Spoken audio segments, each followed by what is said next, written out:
नमस्कार, मी doctor Pragya, founder doctor Pragya's wellness clinic and Panchakarma centre, Chinchwad. आपण जाणून घेत आहोत PCOD संदर्भात. तर 30-40 वर्षापूर्वी पाहिलं तर हा आजार इतक्या प्रमाणात नव्हता, पण सध्या पाहिलं तर हा आजार जास्त वाढला आहे. कारण याचं असं की लाईफस्टाईल चेंज झाली, आधुनिकीकरण झालेलं आहे.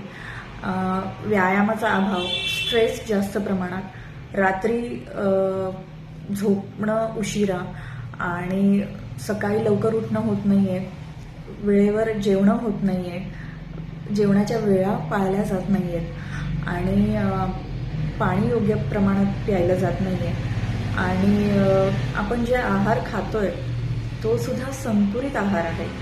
कारण फळं, भाज्या, दूधसुद्धा पाहिलं तर दूध जे आपल्याला मिळतं आहे त्यामध्ये इंजेक्शन दिलेलं दूध आपण पितो आहे आणि फळं आणि भाज्या या बघितल्या तर त्याच्यावर कीटकनाशकं जास्त प्रमाणात फवारले जात आहेत.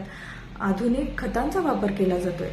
अशा प्रकारचे अन्न आपण खाल्ल्यानंतर शरीरातलं पोषणही त्या प्रकारे होतं. तर ह्या सगळ्याचा परिणाम PCODमध्ये होतो आणि आयुर्वेदिक दृष्टीने PCOD आपण नेक्स्ट व्हिडिओमध्ये बघूया. धन्यवाद.